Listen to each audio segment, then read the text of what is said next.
तो last class में हम ग्राफ के बारे में हमने पढ़ना स्टार्ट किया। बड़ा इंपॉर्टेंट टॉपिक है फिजिक्स और केमिस्ट्री दोनों के हिसाब से। ग्राफ हम प्लॉट करना सीखेंगे और जो मोस्ट इम्पोर्टेंट फंक्शंस हैं जो बार बार फिजिक्स में या फिर केमिस्ट्री में यूज़ होते हैं, उन सभी फंक्शन के ग्राफ हम देखेंगे। ग्राफ में डिपेंडेंट इंडिपेंडेंट वेरिएबल के बारे में बताया, इनपुट वेरिएबल आउटपुट वेरिएबल के बारे में बताया। फिर सबसे जो सिंपल सा जो इक्वेशन रहता है y बराबर x, उसका हम ग्राफ प्लॉट करते हैं। तरीका क्या है ग्राफ प्लॉट करने का? एक टेबल बना लो x और y के बीच में, x की इनपुट वैल्यूज से y की आउटपुट वैल्यूज के लिए। फिर ये जो ग्राफ के लिए x एक्सिस और y एक्सिस होता है उसमें उनको प्लॉट करते जाओ, जो भी पॉइंट्स आए उन पॉइंट्स को मिला दो तो ग्राफ खींच जाता है। y बराबर x का देखा और फिर मैंने एक पॉइंट बताया स्लोप ऑफ लाइन, है ना। एक पॉइंट बताया स्लोप ऑफ ए लाइन। किसी लाइन का जो स्लोप होता है बड़ा इंपॉर्टेंट कॉन्सेप्ट है। क्या होता है कि कोई भी लाइन पॉजिटिव एक्स एक्सिस से जो एंगल बनाती है, उस एंगल का जो टेन है वो क्या कहलाता है? उस लाइन का स्लोप कहलाता है ना। हालांकि इसको हमने डिफरेंशिएशन में यूज किया था, पर यहाँ पे हम दोबारा इसको रिपीट कर रहे हैं कि ten of angle made by line with positive x axis, with positive x axis। x axis कौन सी होनी चाहिए? पॉजिटिव x axis होनी चाहिए, नेगेटिव x axis नहीं। केवल पॉजिटिव x axis से जो एंगल बनाएगा, और वो भी कौन सा? एंटी क्लॉकवाइज डायरेक्शन में, है ना। देखो, क्योंकि ये लाइन जो है ऐसे भी बना सकता है, लेकिन अपन को ये वाला लेना है, एंटी क्लॉकवाइज डायरेक्शन वाला, है ना। इन एंटी क्लॉकवाइज डायरेक्शन।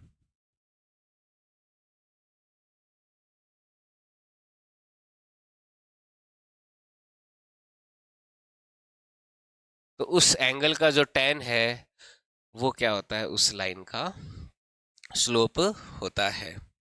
तो फिर मैंने बताया कि कोई लाइन अगर इस तरह से है जो फर्स्ट और थर्ड क्वाड्रेंट को प्राइम मेजरली गुजर रही है, तो उसके लिए एंगल की वैल्यू जो है वो थीटा की वैल्यू 0 से 90 के बीच में होगी, और उसके लिए 10 पॉजिटिव होगा, यानी कि स्लोप पॉजिटिव होगा। स्लोप को इंडिकेट करते हैं, सिंबल क्या है स्लोप का? एम। और अगर कोई लाइन सेकंड और फोर्थ क्वाड्रेंट में से होते हुए गुजर रही है, तो उसके लिए जो एंगल होगा वो 90 से 180 के बीच में होगा, उसके लिए 10 नेगेटिव होता है, यानी कि उसका स्लोप क्या होगा? नेगेटिव होगा। तो ये सारी लाइनें पॉजिटिव स्लोप वाली होती है और ये सारी लाइनें नेगेटिव स्लोप वाली होती है। y बराबर माइनस एक्स का ग्राफ जैसे खींचते हैं, तो इसमें जो x का कॉफिशिएंट है ना, आगे हमने एक पॉइंट पढ़ा कि जो x का कॉफिशिएंट होता है वही क्या होता है? इसमें लाइन का स्लोप होता है। ठीक है, तो यहाँ पे -1 है, स्लोप नेगेटिव है, तो लाइन इस तरह से पास हुई, इसको हमने ड्रॉ भी किया। फिर आगे y बराबर एम एक्स में कोई जनरल इक्वेशन लिया हमने। तो ये जो x का कॉफिशिएंट होता है, जब y का कॉफिशिएंट 1 हो, है ना, y का कॉफिशिएंट 1 होना चाहिए, ये भी बात ध्यान में रखना।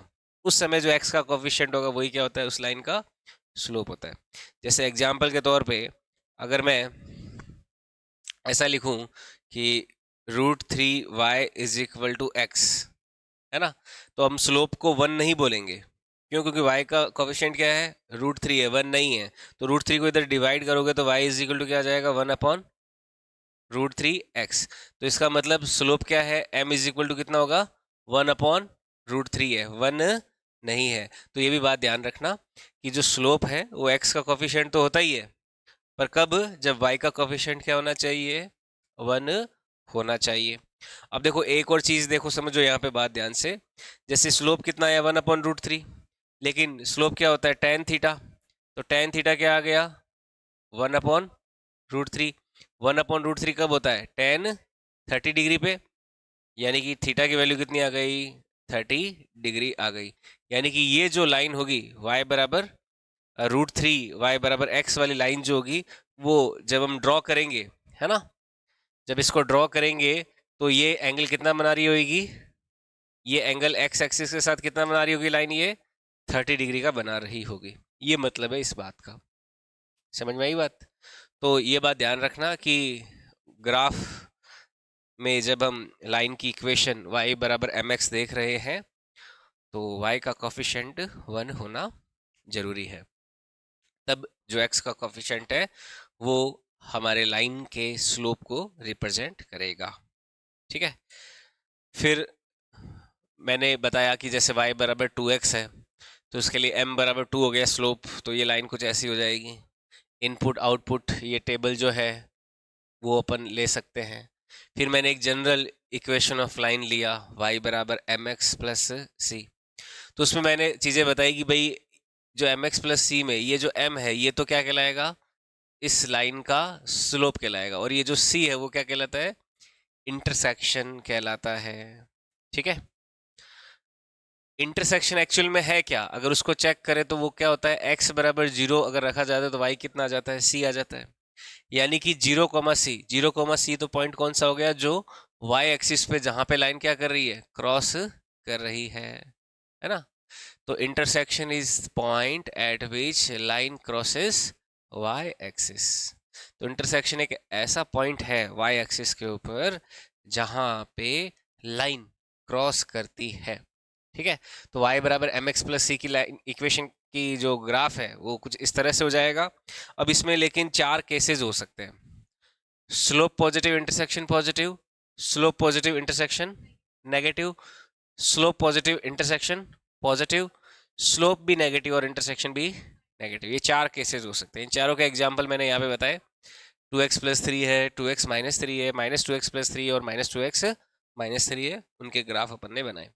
अच्छा, एक बड़ा इंपॉर्टेंट पॉइंट मैंने बताया आपको कि कोई भी अगर ऐसी इक्वेशन है जिसमें x और y दोनों की पावर क्या है, 1 है, तो ऐसे में हमेशा ग्राफ कैसा होगा, स्ट्रेट लाइन का होगा। ऐसे में ग्राफ हमेशा कैसा होगा, स्ट्रेट लाइन का ग्राफ ही होगा। अगर 1 के अलावा है, अगर क्या है, 1 के अलावा है, तो ग्राफ में क्या आ जाएगा, कर्व आ जाएगा। थोड़ा सा कर्व देना ही पड़ेगा हमें। ठीक है। तो आगे अपन जो ग्राफ है वो कर्व देने वाले ग्राफ अपन थोड़ा समझते हैं। तो इसमें एक पहले पॉइंट ध्यान में रख लेते हैं कि if power of x and y in equation is other than 1, then for joining for joining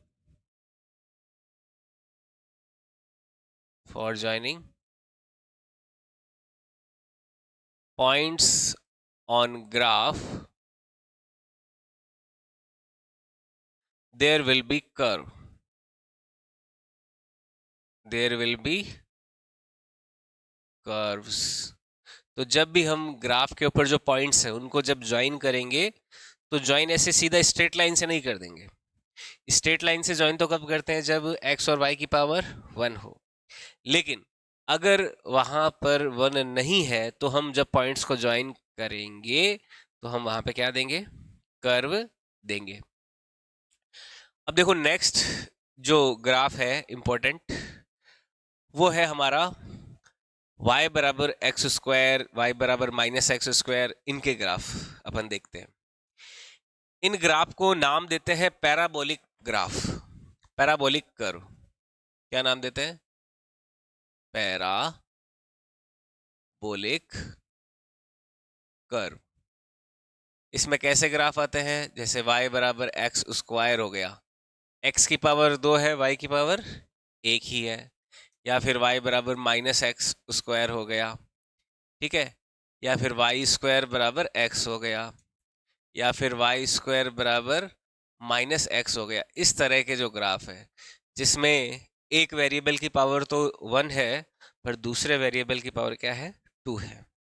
तो ऐसे केस में ग्राफ क्या होंगे वो अपन सीखते हैं। सबसे पहले अपन ड्रॉ करते हैं y बराबर एक्स स्क्वायर का ग्राफ ड्रॉ करते हैं। ठीक है, एक्स स्क्वायर का ग्राफ ड्रॉ करने के लिए जो बेसिक फंडामेंटल प्रोसेस है ग्राफ ड्रॉ करने का, वो क्या है? टेबल बनाना। क्या है? टेबल बनाना ना। तो इसकी टेबल बना लेते हैं, थोड़ा आइडिया लग जाता है टेबल से। टेबल में क्या करते हैं, एक्स की इनपुट वैल्यूज पे वाई की आउटपुट वैल्यूज अपन लेते हैं। जैसे मान लो ये एक्स की कुछ इनपुट वैल्यूज पे वाई की आउटपुट वैल्यूज, एक्स 0 है तो वाई क्या है? 0। मैंने ये बात बताई आपको, अगर x 0 है और उसके कॉरस्पॉन्डिंग y भी 0 है तो ग्राफ हमेशा कहाँ से पास होगा? ओरिजिन से पास होगा ही होगा। ठीक है, अगर मैं x को 1 लेता हूं तो y भी कितना आ जाएगा? 1। x को 2 लेता हूं तो y कितना आ जाएगा? 4। x को -1 लेता हूं तो y क्या आ जाएगा? -1 का स्क्वायर क्या हो जाएगा? वापस +1 हो जाएगा। और x को -2 लेता हूं तो y क्या हो जाएगा? प्लस का 4 आ जाएगा। अब ये आ गया, इसका यूज करते हुए देखो हम ग्राफ ड्रॉ करते हैं। पहले मैं y एक्सिस ले लेता हूं और मैं ले लेता हूं x एक्सिस। ठीक है, ये ले लिया x एक्सिस और ये ले लिया y एक्सिस। अब देखो पॉइंट्स प्लॉट करते हैं। जैसे मान लो सबसे पहला पॉइंट हमारा है 0,0, तो 0,0 यहाँ पे होगा, यानी कि ग्राफ यहाँ से गुजरेगा ही गुजरेगा। फिर है देखो 1 पे 1, 1 पे 1 तो यहाँ पे होता है, ये एक और ए ये भी एक, तो ये 1 पे 1 यहाँ पे हो गया। ये तो हो गया 0,0। फिर 1 पे 1। अब कह रहा है 2 पे 4, देखो 2 पे ये सीधा कहाँ जा रहा है? 4, यानी कि यहाँ पे कहीं जा रहा है 2 पे 4, क्योंकि यहाँ पे हमने 2 स्टेप लिए लेकिन यहाँ पे सीधा क्या जा रहा है? 4 स्टेप, तो थोड़ा हाइट पे लेके गए। अब कह रहा है -1 पे 1 है, -1 पे 1, देखो -1 पे प्लस का 1, तो यहाँ पे आ गया, यहाँ पे कहीं पे हो जाएगा -1 पे प्लस का 1। फिर आ रहा है -2 पे 4, -2 पे क्या है? 4, तो यहाँ पे आ गया -2 पे 4। ये इतने सारे पॉइंट्स आ गए। अब हम जब ग्राफ बनाते हैं तो इन सबको क्या करेंगे? जॉइंट कर देंगे। देखो जॉइंट कर देते हैं।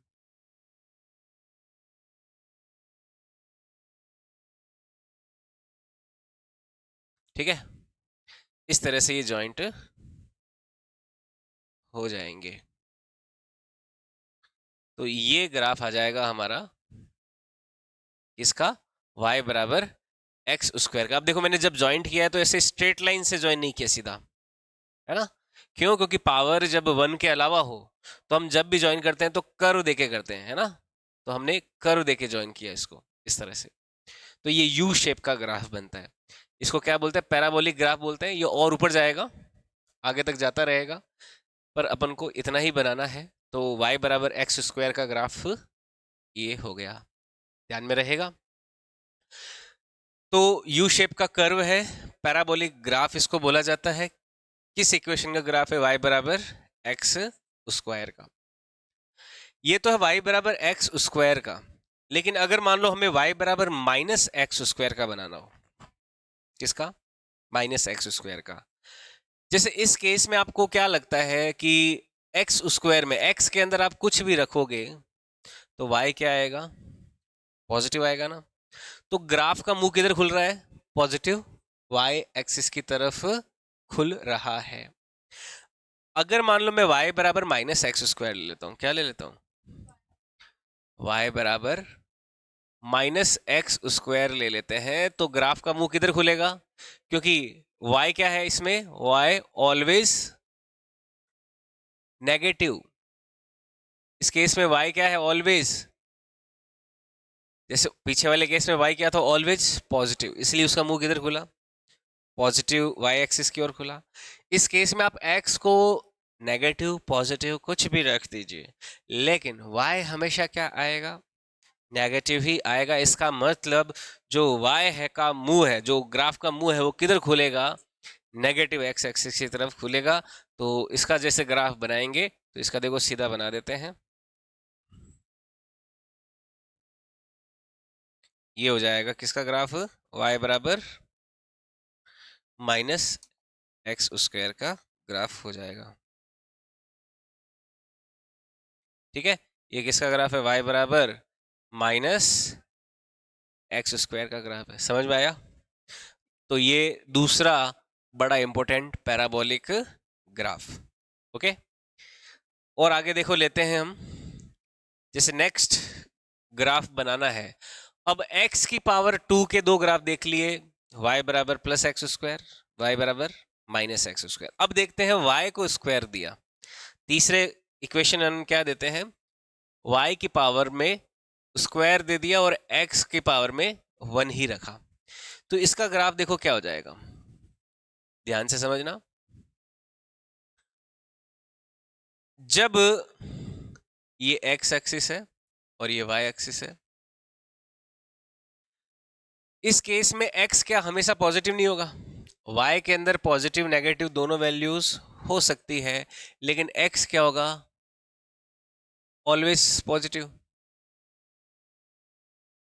x हमेशा पॉजिटिव है ना, जो हमेशा पॉजिटिव है, क्योंकि देखो y के अंदर नेगेटिव पॉजिटिव रखोगे और पॉजिटिव का स्क्वायर पॉजिटिव होता है, नेगेटिव का स्क्वायर हमेशा पॉजिटिव होता है।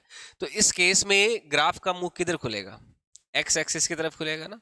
जैसे यहाँ पे y की पावर +1 थी, तो ग्राफ का मुंह किधर खुला, ऊपर की ओर। अब x की पावर 1 है तो ग्राफ किधर खुलेगा, एक्स एक्सिस की तरफ, और x हमेशा क्या है, पॉजिटिव, तो किधर मुंह खुलेगा, पॉजिटिव एक्स एक्सिस की तरफ मुंह खुल जाएगा। तो ये किसका ग्राफ है, Y square is equal to X का ग्राफ हो गया। समझ में आई बात? अब इसी तरह से एक नेगेटिव वाला भी केस ले लेते हैं। मान लो हमें ग्राफ बनाना है, चौथा graph, Y square is equal to क्या है, मान लो माइनस एक्स है, तो उसका बताओ कैसे ग्राफ होगा, माइनस एक्स की तरफ मुंह खुल जाएगा। तो उसका ग्राफ आ जाएगा,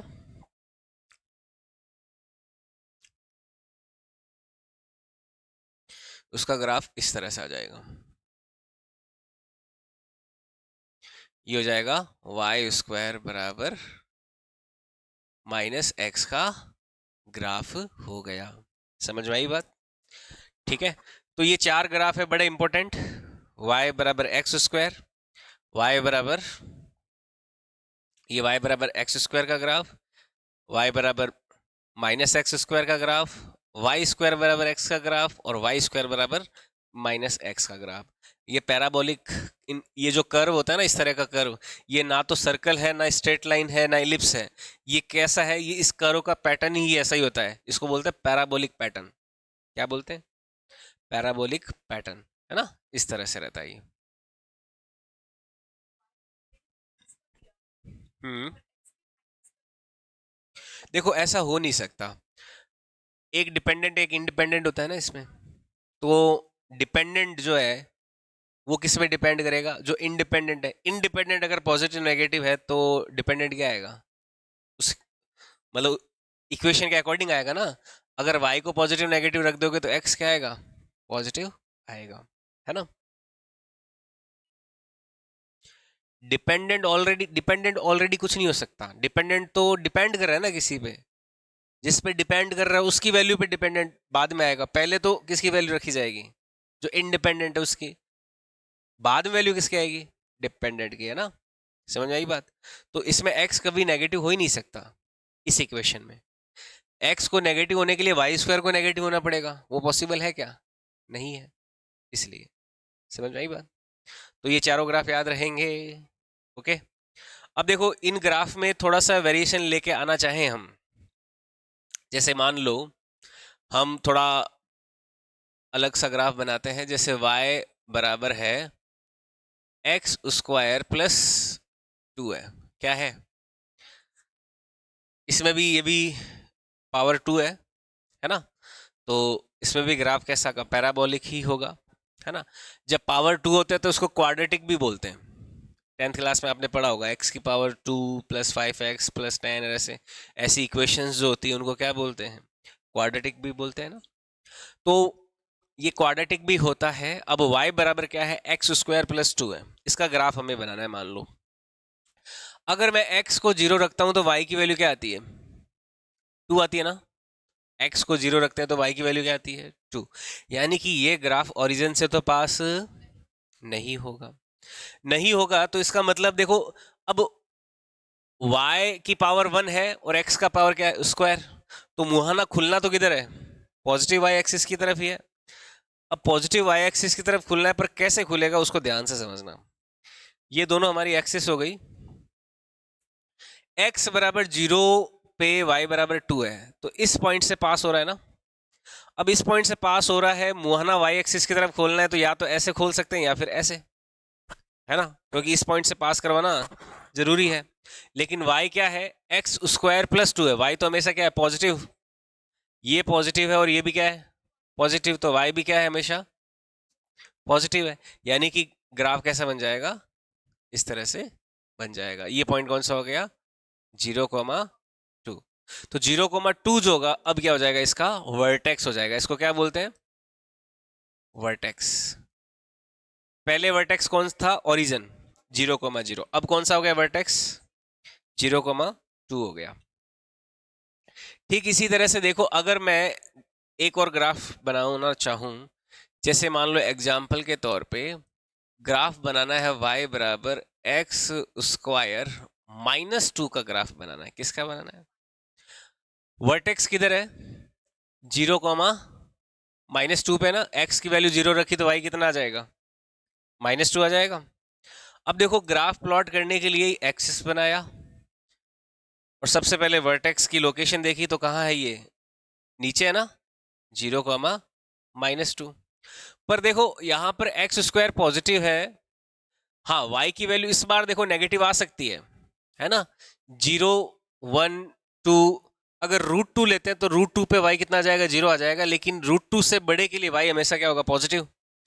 आप ये देखो, y का कोफिशिएंट क्या है? पॉजिटिव। एक्स स्क्वायर भी पॉजिटिव है, तो मुहाना खुलना तो किधर चाहिए? ऊपर की ओर। लेकिन उसका वर्टेक्स किधर होगा? इधर। तो अपन ग्राफ कैसे बना देंगे? इस तरह बना देंगे। समझ में आई बात? तो अगर देखो, यहां पे था y बराबर एक्स स्क्वायर का ग्राफ, -2 किया तो क्या आ गया? नीचे। और +2 आया तो क्या किया? ऊपर। समझ में आया प्रिंसिपल? +2 गया तो 2 कदम ऊपर उठा दिया उसी ग्राफ को एज इट इज। -2 किया तो उसी ग्राफ को 2 कदम नीचे उतार दिया एज इट इज, बिना कुछ छेड़े हुए। समझ में आई बात?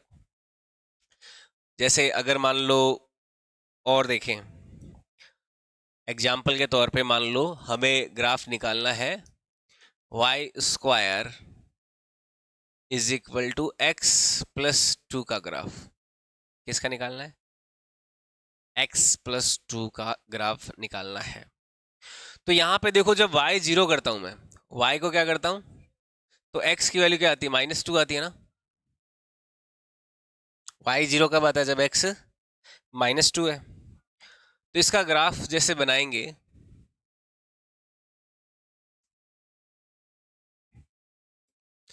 वर्टेक्स कहाँ हो गया? -2,0 पे हो गया। और मुहाना किधर खुलना चाहिए? क्योंकि y भी पॉजिटिव और x भी पॉजिटिव है, मुहाना इधर खुलेगा ना, x एक्सिस की तरफ, क्योंकि x की पावर 1 है इस बार। तो मुहाना किधर खुलेगा? इधर खुलेगा। तो ये क्या हो जाएगा? ग्राफ ऐसा।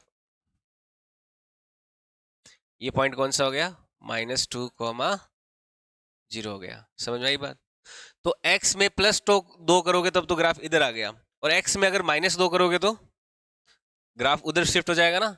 जैसे मान लो एग्जाम्पल के तौर पे हमें ग्राफ बनाना है y square is equal to X -2 का ग्राफ। तो उस केस में ग्राफ क्या आ जाएगा?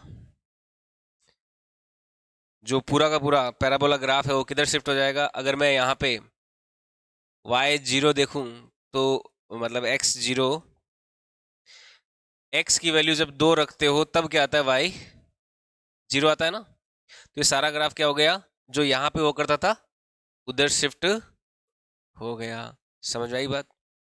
मेन तो ये दोनों पॉइंट ध्यान में रखना कि y बराबर एक्स स्क्वायर का ग्राफ, +2 करोगे तो ऊपर शिफ्ट हो जाएगा, -2 करोगे तो नीचे शिफ्ट हो जाएगा। ये दोनों इंपॉर्टेंट पॉइंट है, ये तो ध्यान रखने हैं। समझ में आई बात? ठीक है। तो ये है parabolic graph. Okay. Parabolic graph में इस तरह से कर्व फॉर्मेशन होता है।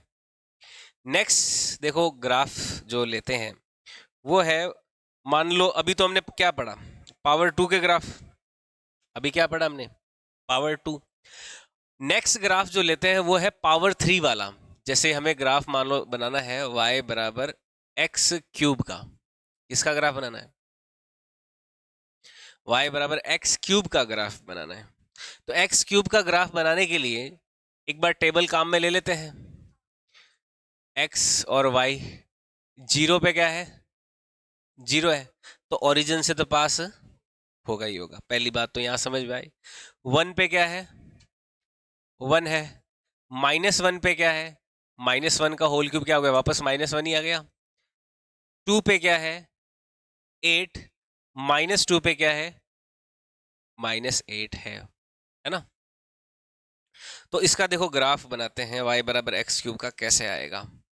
मान लो ये x और y एक्सिस ले लिया ग्राफ पे।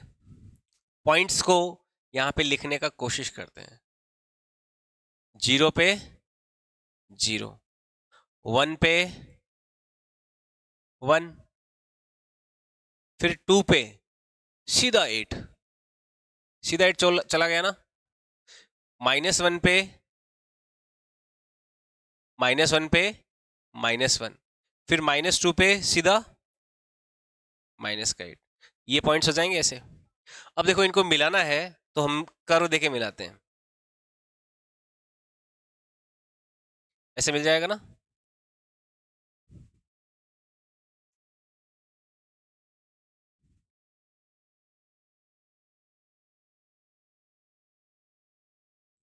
तो ये ग्राफ हो जाता है किसका, y बराबर एक्स क्यूब का। ठीक है, ये 1,1 पॉइंट हो गया, ये 2,8, ये 0,0, ये वाला -1 पे -1, और फिर -2 पे सीधा -8। ये ग्राफ किसका है, y बराबर एक्स क्यूब का ग्राफ है। समझ में आई बात, बड़ा इंपॉर्टेंट ग्राफ है ये भी, y बराबर एक्स क्यूब का ग्राफ। नेक्स्ट जो है बड़ा इंपॉर्टेंट ग्राफ हमारे रहता है, वैसे देखो x की पावर 4, x की पावर 5 और भी रहते हैं, पर एक्स क्यूब तक ही अपने काम के हैं फिजिक्स के पॉइंट ऑफ व्यू से। नेक्स्ट देखो इंपॉर्टेंट ग्राफ लेते हैं इनवर्स फंक्शन का, है ना। इनवर्स फंक्शन का ग्राफ लेते हैं। इनवर्स फंक्शन, इनवर्स फंक्शन क्या है, ये होता है y बराबर मान लो 1/x है, क्या है, x क्या हो गया, उल्टा हो गया। ऐसे फंक्शन को क्या बोलते हैं, इनवर्स फंक्शन बोलते हैं, जिसमें x क्या हो जाए, उल्टा हो जाए। तो यहाँ पे 1/x हो गया ना y बराबर, ये क्या कहलाते हैं, इनवर्स फंक्शन कहलाते हैं। इसको ऐसा भी लिख सकते हैं, y बराबर x का पावर क्या है, -1 है। ठीक है, y का पावर 1 है पर x का पावर क्या है, -1 है। तो ये स्ट्रेट लाइन वगैरह तो कुछ होगा नहीं ना, कर्व आएगा, आएगा ना। ओरिजिन से पास होगा क्या, वो भी चेक कर लेते हैं। अभी देखो इसकी टेबल बनाते हैं, देखो x y, x 0 पे y क्या है, 1/0 है ना। 1/0 तो क्या होता है, इन्फिनिटी, यानी कि ओरिजिन से तो पास नहीं होएगा। 1 पे क्या है, 1 पे 1/1 क्या हो गया, 1। 2 पे क्या है, 1/2। 3 पे क्या है, 1/3। -1 पे क्या है, -1। -2 पे क्या है, -1/2 है। देखो पॉजिटिव पे पॉजिटिव है, नेगेटिव पे नेगेटिव है। पॉजिटिव पे पॉजिटिव और नेगेटिव पे नेगेटिव तो कब आता है, जैसे मैं ग्राफ देखूं तो ग्राफ के अंदर जो ये पहला वाला क्वाड्रेंट है, इसमें x पॉजिटिव y भी पॉजिटिव, इसमें x नेगेटिव y पॉजिटिव, इसमें x नेगेटिव y नेगेटिव। यहाँ पे देखो x पॉजिटिव y पॉजिटिव, यहाँ पे x नेगेटिव y पॉजिटिव, यहाँ पे x नेगेटिव y भी नेगेटिव, इसमें x पॉजिटिव y नेगेटिव। अब अपने जो पॉइंट्स आ रहे हैं, इन पॉइंट्स में देखो जीरो पे इन्फिनिटी, चलो जीरो पे इन्फिनिटी वाले एक बार ऐसे ही रखते हैं। वन पे वन है, टू पे हाफ है, माइनस वन पे माइनस वन है, माइनस टू पे माइनस हाफ है। तो वन पे वन, वन पे वन तो क्या होता है यहाँ पे, ये तो हो गया वन पे वन वाला पॉइंट, ठीक है। टू पे माइनस हाफ, देखो टू पे माइनस हाफ, सॉरी टू पे वन हाफ, वन टू दो कदम बढ़े तो एक का भी क्या हो गया, आधा, तो यहां पे आ गया ये पॉइंट, कौन सा गया, टू पे हाफ। फिर थ्री पे क्या हो गया, वन बाई थ्री, यानी कि ये ग्राफ ऐसे इधर जाने वाला है ना। और अगर मैं वन बाई टू रखता इसको, वन बाई टू रखता तो वो क्या हो जाता, टू, यानी कि वन बाई टू पे क्या जा रहा है, टू, तो कहीं इधर जा रहा है ऊपर की ओर ग्राफ, है ना। तो देखो इन सब पॉइंट्स को अगर मैं जोड़ दूं तो ऐसा ग्राफ बन जाएगा।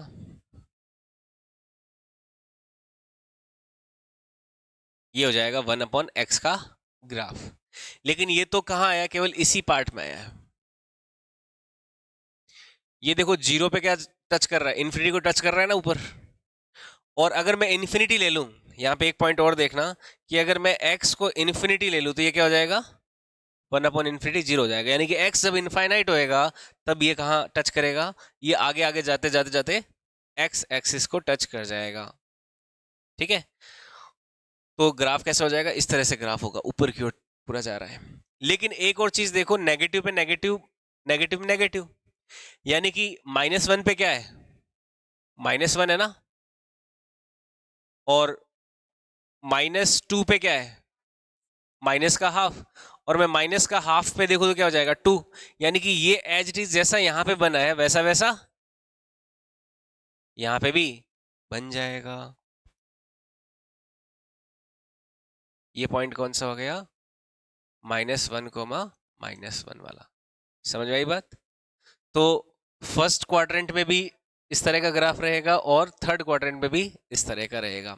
हमारे फिजिक्स में मेनली ये वाला पार्ट काफ़ी यूज होगा, तो इसको ध्यान रखना, फर्स्ट क्वाड्रेंट में हमें ऐसा ग्राफ बनाना पड़ता है, किसका, वन अपॉन एक्स का ग्राफ, ठीक है।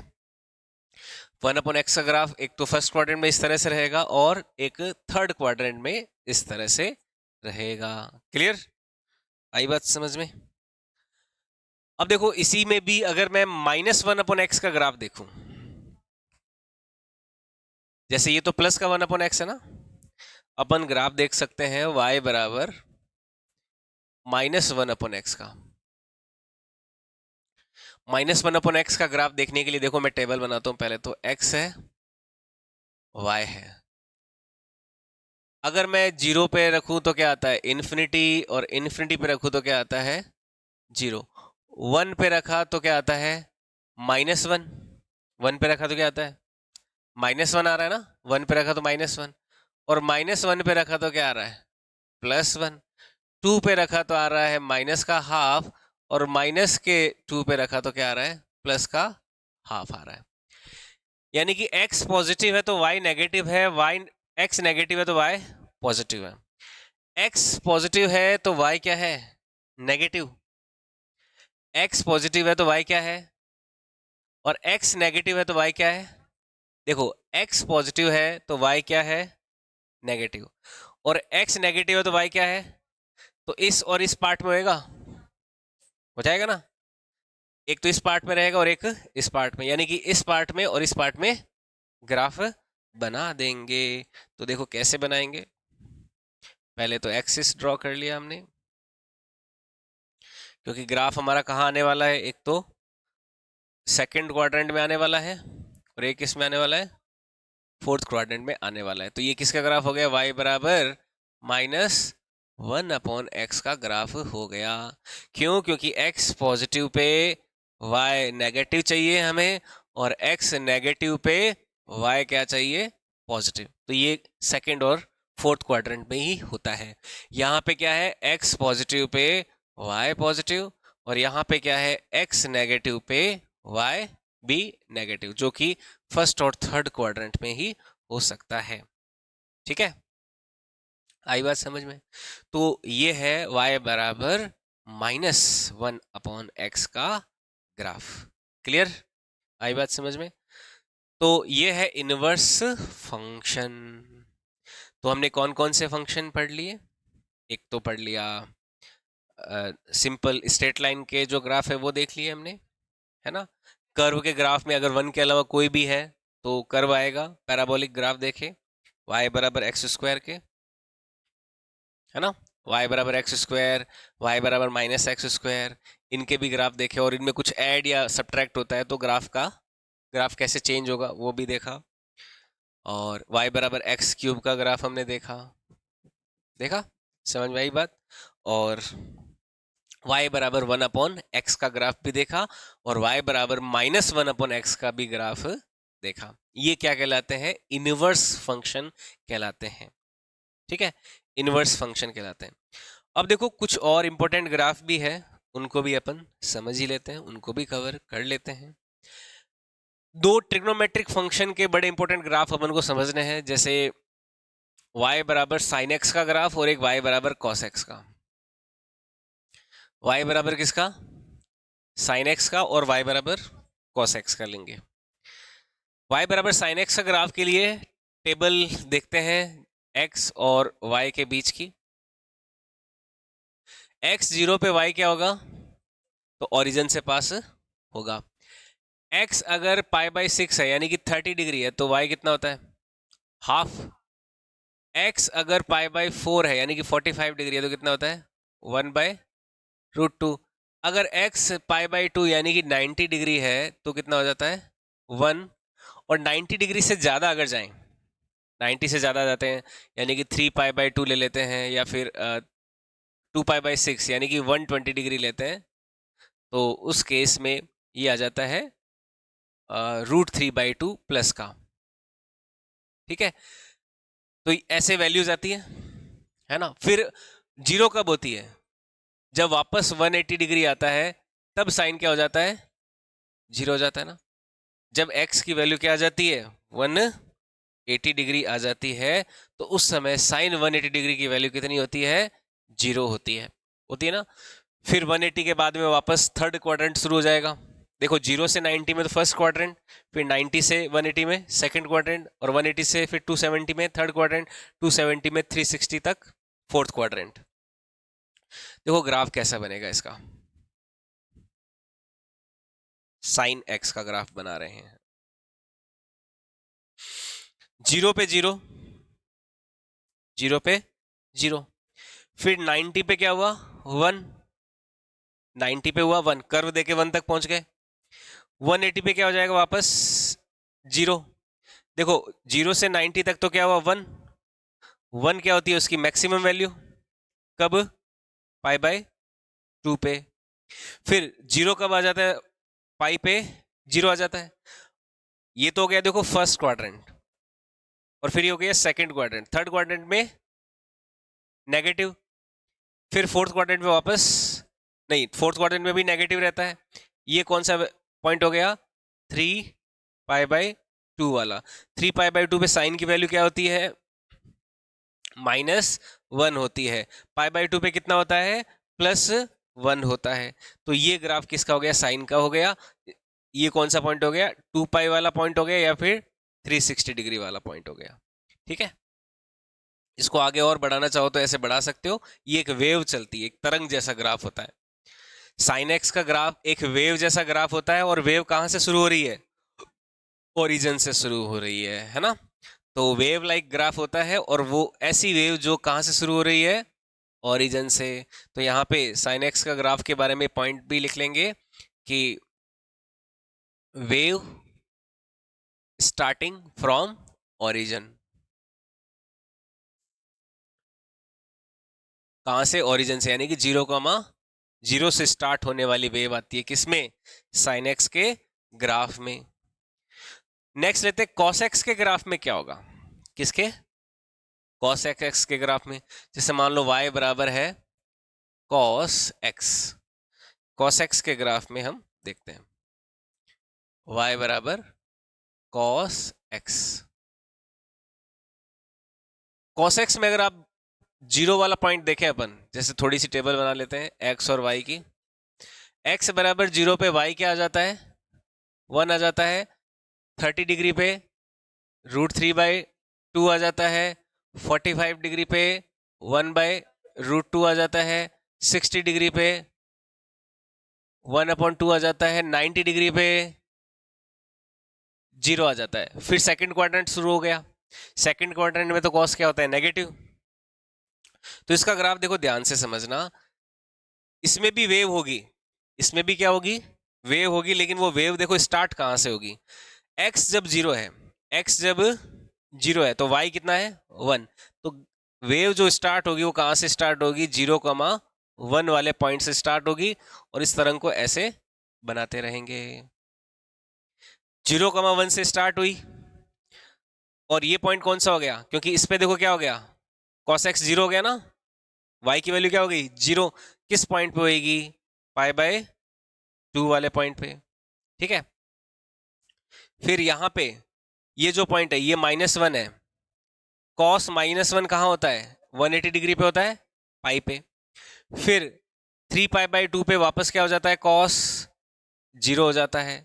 देखो 0 से π/2, π/2 से पाई, पाई से 2π, और 2π से सॉरी 3π/2 से 2π, 3π/2 पे cos क्या हो जाता है वापस 0, फिर वापस 2π पे cos क्या हो जाएगा +1, फिर 2π से आगे बढ़ेंगे तो इस तरह से ग्राफ और जाता जाएगा। तो इसमें भी वेव होती है, cos x के ग्राफ में भी क्या होती है, वेव होती है, लेकिन वेव स्टार्ट कहां से होती है, 0,1 से। तो इसमें क्या होगा, wave starting from 0,1, wave starting from कहां से, 0,1 से स्टार्ट होती है, वेव ही है लेकिन स्टार्ट कहां से हो रही है, 0,1 से स्टार्ट हो रही है। समझ में आई बात। दूसरा इंपॉर्टेंट ग्राफ देखो, y बराबर अगर -sin x हो जाता, माइनस में sin x, तो ये ग्राफ एज इट इज क्या कर देते अपन, उल्टा कर देते, ये नीचे आ जाता, ये ऊपर, ये नीचे, ये ऊपर। फिर ग्राफ क्या होगा, नीचे से शुरू होगा, किसका, -sin x का। -cos x का ग्राफ में ये उल्टा पुल्टा पूरा हो जाएगा, यानी कि ग्राफ क्या होगा, -1 से स्टार्ट होगा। समझ में आई बात। तो ये भी देखो पॉइंट नोट कर लेते हैं। अगर मान लो y बराबर -sin x का ग्राफ बनाना है, तो -sin x का ग्राफ कैसे हो जाएगा, एक्सिस ड्रॉ कर लेते हैं, और ये ग्राफ कहां से शुरू हो जाएगा, नीचे से स्टार्ट हो जाएगा, ठीक है, ऐसे। y बराबर +sin x का ग्राफ ऐसे था, -sin x का ग्राफ इस तरह से चलता रहेगा, wave starting from 0 0 but from lower side. +sin x में क्या था, वेव स्टार्टिंग फ्रॉम 0 0 पर अपर साइड से था, और ये क्या रहेगा, लोअर साइड से रहेगा। और cos x के केस में y बराबर -cos x का ग्राफ है, तो उसमें वेव कहां से स्टार्ट होगी, वेव को कहां से स्टार्ट करेंगे, -1 से स्टार्ट कर देंगे ऐसे, ठीक है। ये पॉइंट कौन सा हो गया, -1 वाला पॉइंट है, और ये वाला +1 वाला पॉइंट है, ये -1 वाला पॉइंट, और ये +1 वाला पॉइंट। sin x और cos x की वैल्यू हमेशा क्या रहती है, +1 से -1 के बीच में ही रहती है, चलती है, ठीक है।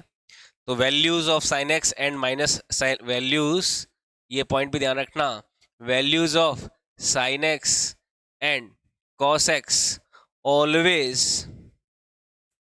लाइज बिटवीन किसके बीच में, -1 to +1। sin x और cos x हमेशा क्या रहते हैं, -1 से +1 के बीच में ऑसिलेट करते रहते हैं ऐसे, है ना। ये किसके ग्राफ है, -sin x and -cos x के ग्राफ है, ठीक है। आई बात समझ में। तो इस तरह से कई सारे अपन ने फंक्शंस के ग्राफ देखे। कुछ और फंक्शन है जैसे लॉग और एक्सपोनेंशियल फंक्शन, उनके भी ग्राफ देख लेते हैं। उसके बाद में सर्कल और एलिप्स के ग्राफ में भी हैं, तो 4-5 तरह के और ग्राफ हैं, वो भी अपन देखेंगे। आज के लिए अपन इतना ही रखते हैं, ठीक है।